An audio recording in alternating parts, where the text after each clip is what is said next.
Hello students, क्या हाल है। आज मैं जो टॉपिक लेके आया हूँ वो लेके आया हूँ रीवैल्यूएशन से रिलेटेड कुछ इंपॉर्टेंट पॉइंट्स। ठीक है, जो प्रॉब्लम क्रिएट करते हैं तो उनका आज हम लोग रिवीजन करेंगे। तो चलिए स्टार्ट करते हैं। रीवैल्यूएशन अकाउंट आपको याद होगा कब बनाते थे, जब रिकॉन्स्टिट्यूशन ऑफ फर्म होता है। रिकॉन्स्टिट्यूशन ऑफ फर्म का मतलब होता है जब डीड में चेंज होता है किसी भी वजह से, एडमिशन हो रहा हो, रिटायरमेंट हो रहा हो, डेथ हो रही हो, रेशो चेंज हो रहा हो। तो ये कुछ वजह हैं जिनकी वजह से हमें डीड बदलनी पड़ती है। पुरानी डीड, पुराना एग्रीमेंट खत्म होता है, उसकी जगह नया एग्रीमेंट, नई डीड बनती है। उसी को बोलते हैं रिकॉन्स्टिट्यूशन ऑफ फर्म, और तब हम ये रिवैल्यूएशन अकाउंट बनाते हैं। कौन सा अकाउंट है ये? हमारा नॉमिनल अकाउंट है। क्यों बना रहे हैं? जब रिकॉन्स्टिट्यूशन ऑफ फर्म हो रहा है उस समय प्रॉफिट या लॉस जानने के लिए बना रहे हैं। तो कोई भी अकाउंट अगर प्रॉफिट लॉस जानने के लिए बनाते हैं वो नॉमिनल है।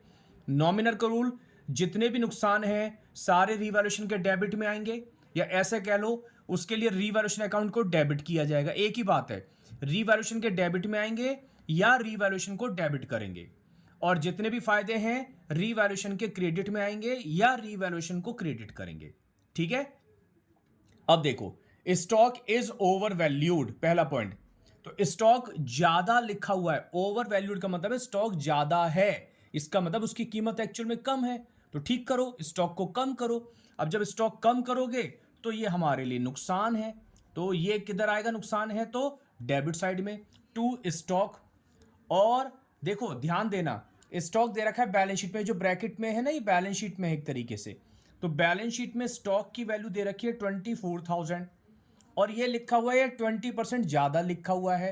अब एक बात बताओ, अगर कोई चीज़ 20% ज़्यादा है, इसका मतलब कितने परसेंट है? वो 20% ज़्यादा है तो मतलब 120 है। तो 120 से डिवाइड कर लो, 1% की वैल्यू आ जाएगी। और हमें कितने परसेंट इसको कम करना है? 20% कम करना है। बच्चे गलती कर जाते हैं, सीधे 24 का 20% निकाल देंगे, ये मत कर लेना। वो कह रहा है स्टॉक ज़्यादा लिखा हुआ है 20% से, तो इसका मतलब है ये 120% है। तो 20% की वैल्यू कितनी होगी? तो 4,000 रुपये से कम करना है। और इसकी अगर एंट्री पूछे तो मैंने बोला था नुकसान है तो नुकसान के लिए रीवैल्यूएशन को डेबिट करना है। तो revaluation account debit to stock account 4,000 से। क्लियर है? तो यहां पर जो भी एंट्री मतलब लिखी जाएंगी उन सब के लिए रीवैल्यूएशन को डेबिट किया जाएगा क्योंकि वो नुकसान होंगे। आगे चलते हैं। Machinery was found over valued bye 10%, sorry under valued bye 10%। इस बार मशीनरी अंडर वैल्यूड है, मतलब मशीनरी की कीमत कम लिखी हुई है। तो ठीक है, सही करो, तो यानी कि मशीनरी को बढ़ाओ। मशीनरी को बढ़ाने का मतलब फायदा है, फायदा बाय साइड में लिखेंगे। तो बाय मशीनरी कितनी लिखी हुई है? मशीनरी 18,000 है बैलेंस शीट में। और ये बताओ, ये अंडर वैल्यूड है 10% से, यानी कितने परसेंट है बैलेंस शीट में? 100 में से कम कर लो, यानी कि 90% के बराबर है ये। तो 10% की वैल्यू कितनी रही होगी, है ना? अपॉन 90 करेंगे तो 1% की वैल्यू, इंटू 10 करेंगे तो सीधे 10% की, यूनिटरी मेथड लग रहा है। तो ये आ जाएगी आपकी 2,000 रुपये। तो इसका मतलब है मशीनरी 2,000 रुपये से कम लिखी हुई थी, आपने उसको बढ़ा के लिख दिया। उसकी एक्चुअल कीमत ज्यादा थी, यानी कि 20,000 थी एक्चुअल कीमत उसकी, है ना? 18 + 2 यानी कि 20,000 थी, लेकिन आपने उसको 10% यानी कि 2,000 रुपये कम करके 18,000 रुपये लिखा हुआ था। इसकी एंट्री बताओ जल्दी से। फायदा है, फायदे के लिए रिवैल्यूएशन को क्या करेंगे? क्रेडिट। तो एंट्री क्या बनेगी? Machinery account debit to revaluation account. Clear है? तो डेबिट में लिखा होगा रिवैल्यूएशन को डेबिट कर लेना, क्रेडिट में लिखा होगा तो रिवैल्यूएशन को क्रेडिट कर लेना, और जिसकी वजह से आप डेबिट या क्रेडिट कर रहे हो उसका नाम लिख देंगे। जैसे मशीनरी की वजह से है तो machinery account debit to revaluation account. आगे चलते हैं नेक्स्ट पॉइंट की तरफ। पॉइंट नंबर 3 क्या लिखा हुआ है? देखो, provide provision for bad debts by 10%। Provision for bad debts का मतलब होता है पैसे डूबने के चांसेस। और देखो, जब बाय वर्ड लिखा होता है तो याद है क्या था? बाय का मतलब होता है सेम अमाउंट से एंट्री बनानी है, आपको सेम अमाउंट से एंट्री बनानी है, यानी कि आपको एडिशनल प्रोविजन बनाना है, नया प्रोविजन बनाना है, एक्स्ट्रा प्रोविजन बनाना है। जो पहले से क्वेश्चन के अंदर प्रोविजन दे रखा है, जैसे यहां पर प्रोविजन दे रखा है 1,000 रुपए, इसकी तरफ मत देखो, इस पे नजर मत डालो, आपको नया क्रिएट करना है। बाय का मतलब ये होता है। तो प्रोविजन बना रहे हैं, नुकसान, तो टू साइड में to provision for bad debts, 40,000 के डेटर्स हैं, 10% बनाना है, नया बनाना है, पुराने से कोई मतलब नहीं फिलहाल, तो 40 का 10% हो जाएगा 4,000। तो 4,000 आपने प्रोविजन और बना लिया, 1,000 का प्रोविजन पहले से था, तो टोटल प्रोविजन अगर क्वेश्चन में पूछ ले शॉर्ट उसमें 1 मार्कर में, तो 5,000 का हो जाएगा। है समझ में आ गई बात? आगे चलते हैं, एंट्री बताओगे? 2 में लिखा हुआ है तो revaluation account debit to provision for bad debts account. Next point number 4, provide provision for bad debts. अब की बार देखो मैंने एट लिख दिया है ना, ये पॉइंट समझाने के लिए है। क्वेश्चन में दो दो प्रोविजन नहीं आएंगे, है ना, एक ही तो होगा, या तो ये होगा या ये होगा। मैं तो समझाने के लिए रिवीजन करवा रहा हूं, इसलिए ऐसे दे दिए मैंने दोनों पॉइंट। तो एट का मतलब याद है, बाय के अलावा कुछ भी लिखा हो, एट लिखा हो, टू लिखा हो, अप टू लिखा हो, बाय के अलावा कुछ भी लिखा हो तो मतलब कंपैरिजन करना होता है। ये लिमिट है, यानी कि इतना मेंटेन करना है आपको, इतना होना चाहिए, इतना मेंटेन करना है। तो 40,000 का 5%, 2,000 रुपए का मेंटेन करना है, 2,000 रुपए होना चाहिए।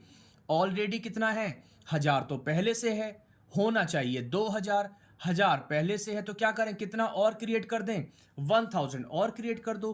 तो इस बार अगर ऐसे लिखा होगा तो to provision for bad debts 1,000 create करना है ना, यानी कि बनाना है, बढ़ाना है, तो नुकसान होगा, और प्रोविजन अगर कम करना होता तो फायदा होता, तो फिर बाय में आता। तो बस ध्यान ये दिलवाना था, बाय वर्ड है तो सेम अमाउंट, बाय के अलावा कुछ भी है तो कंपेयर करके लिखना पड़ेगा, इतना यानी कि मेंटेन करना है। पीछे देख लो कितना मेंटेन हो रखा है, उसके हिसाब से जो भी बढ़ाना है तो टू में लिख दो, कम करना है तो बाय में लिख दो। आगे चलते हैं, next point number 5, prepaid insurance. Prepaid insurance recorded is to be recorded 1,000। Prepaid insurance का मतलब होता है, प्रीपेड इंश्योरेंस क्या हमारी एसेट है। अचानक जब कोई डीड में चेंज हो रहा है तो हमें एक एसेट का पता पड़ा कि हमने इंश्योरेंस का पैसा एडवांस दे रखा था, तो हमें एक एसेट मिल रही है, फायदा, और फायदे किधर आएंगे, बाय साइड में आएंगे। तो बाय प्रीपेड इंश्योरेंस के नाम से कितने रुपए, 1,000 आ जाएगा। बाय प्रीपेड इंश्योरेंस के नाम से कितना आ गया, 1,000 रुपए।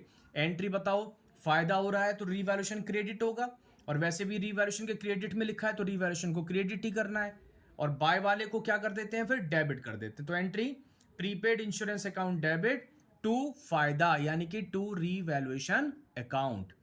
आगे चलते हैं, स्टॉक इज ऑब्सोलीट। ऑब्सोलीट का मतलब होता है स्टॉक का, इतना स्टॉक आपका खराब हो गया, आउटडेटेड हो गया, बेकार हो गया, एक्सपायर हो गया, तो नुकसान टू स्टॉक। अब ये मत सोचना सर स्टॉक ऊपर भी है स्टॉक नीचे भी है, हर पॉइंट एक दूसरे से अलग अलग है, मैं तो सिर्फ आपको प्रेजेंटेशन वो कॉन्सेप्ट समझा रहा हूं, ध्यान रखना है ना। तो टू स्टॉक, कितने का स्टॉक खराब हो गया हमारा, 2,000 रुपए का स्टॉक खराब हो गया। Entry revaluation account debit to stock account. उसके बाद लास्ट पॉइंट पे आ गए हम लोग, और वो पॉइंट क्या है, क्रेडिटर्स 3,000 रुपए के नो लॉन्गर पेबल, यानी कि 3,000 रुपए के क्रेडिटर्स की पेमेंट अब हम फ्यूचर में नहीं करेंगे। फायदा हो रहा है, क्रेडिटर्स हमारा पैसा छोड़ रहे हैं, तो फायदा है, पैसा छोड़ रहे हैं, तो क्रेडिट साइड में कितने के, 3,000 रुपए के, यहां पर 3,000 रुपए आ जाएगा। Clear. Entry creditors account debit to revaluation account, फायदा है तो रीवैल्यूएशन क्रेडिट, नुकसान है तो रीवैल्यूएशन डेबिट। क्लियर। बस वैसे तो बन गया, अब इसका आंसर निकाल लेंगे, प्रॉफिट या लॉस, लेकिन क्योंकि हर पॉइंट अलग अलग था एक दूसरे से, मैंने पूरा रीवैल्यूएशन का आंसर नहीं निकालना, सिर्फ ये पॉइंट समझाने थे। आंसर निकालना आता है ना, फिर भी ऐसे बता देता हूं, इस साइड का और इस साइड का टोटल रफ में कर लेना। अगर ये वाली साइड बड़ी होगी, लॉस वाली साइड बड़ी होगी, यहां नुकसान आ रहे हैं ना, तो यहां लिखेंगे लॉस आ जाएगा, by loss transfer to, inner column में जो पुराने पार्टनर्स होंगे उनके रेशियो में बांट देंगे।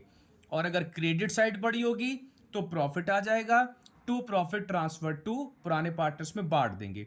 जैसे इसमें अगर हम लोग देखें तो लॉस दिख रहा है हमारे को, ये वाली साइड ज्यादा दिख रही है, 4 4 8 और 1 9 और 2 11, 11 में से 4 और 2 6, 6,000 कम कर लो, 5,000 का लॉस आ रहा है, तो यहाँ क्या लिखेंगे, by loss transfer to, suppose पुराने पार्टनर ए और बी हैं तो ए बी को हम उसमें डिस्ट्रीब्यूट कर देंगे।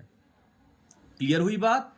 तो ये कुछ पॉइंट्स थे जो मुझे समझाने थे और मुझे उम्मीद है कि आपको ये समझ में आए होंगे।